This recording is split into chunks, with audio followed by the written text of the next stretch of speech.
What does it tell you that there have not been spikes in most of these communities when you have people crowded into football or baseball stadiums? We would still encourage people who are unvaccinated to wear a mask in those situations, but given that these games are outdoors, that tends to be a much safer environment.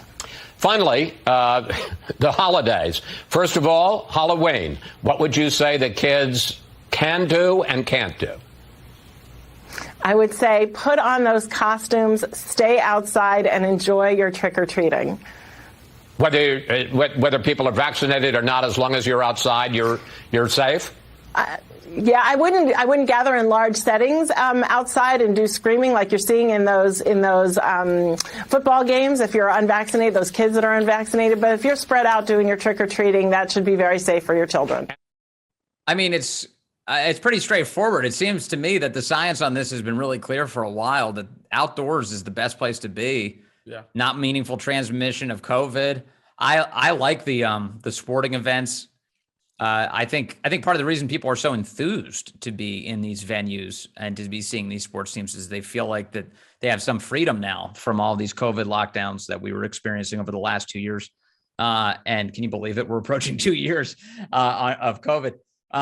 And so it's also like one gigantic optimistic science experiment. You know, people have gone out in real world settings in these venues and haven't led to super spreader events. It's great. And I hope to see a lot more of it. And I think what's happening here in this interview is Rochelle Walensky's trying to avoid the kinds of headlines that Dr. Fauci's been getting lately, where he's asked about like a holiday or some venue. And then he spends all of his time kind of like, you know, hedging and concern trolling and being like, I don't know if you can get together with your family for Christmas unless you perhaps have a mask, make sure everybody is vaccinated. It's like, all right, Fauci, enough killjoy stuff like that. We don't need that. And so as a result, you heard Chris Wallace ask, hey, what about Halloween? And she's like, have a great time, put the costumes on, go outside and get that candy. Because she knows that the last thing she needs is a flurry of headlines like, oh, Rochelle Walensky says kids shouldn't be trick-or-treating unless they're vaccinated. Well, I think Dr. Fauci, if I'm not mistaken, I heard Dr. Fauci actually say that you could go out for Halloween and, you know, yeah, you could. Yeah, he did. He reeled it back. I think you do, you know, a good Dr. Fauci / DMX, rest in peace, accent there. I'll say this. I think it's good. You know, I think, you know, when you're outdoors, you're safer in some of these, you know, university settings. When we're looking at the college football settings, a lot of those kids are vaccinated, you know, at least, you know, at the University of Maryland, to be on campus, you have to be vaccinated. So a lot of the student section is vaccinated. I don't think that's probably the case for Florida or Florida State or Alabama, but definitely in many places in the country, you actually have to be vaccinated. A large portion of the crowd is. And I think so, you know, those settings and honestly, some of those people are young and resilient and have probably had COVID. You know, so, you know, I think we've got that makes for a pretty safe environment, particularly when you're outdoors. So I think the same thing about, I'm excited to take my kids trick-or-treating. I think everybody should be.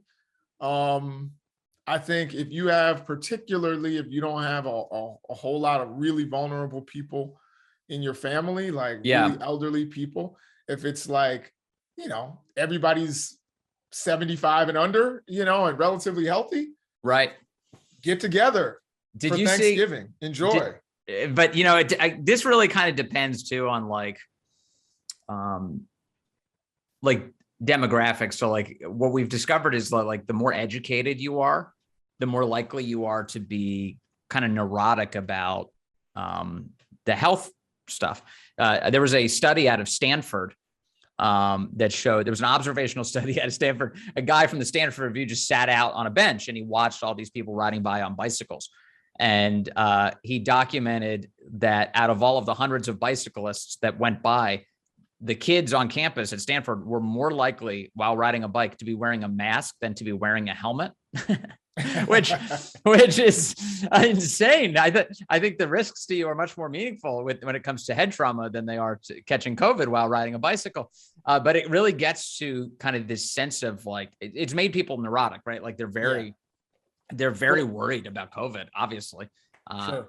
And but their fear in some cases definitely outstrips their risk.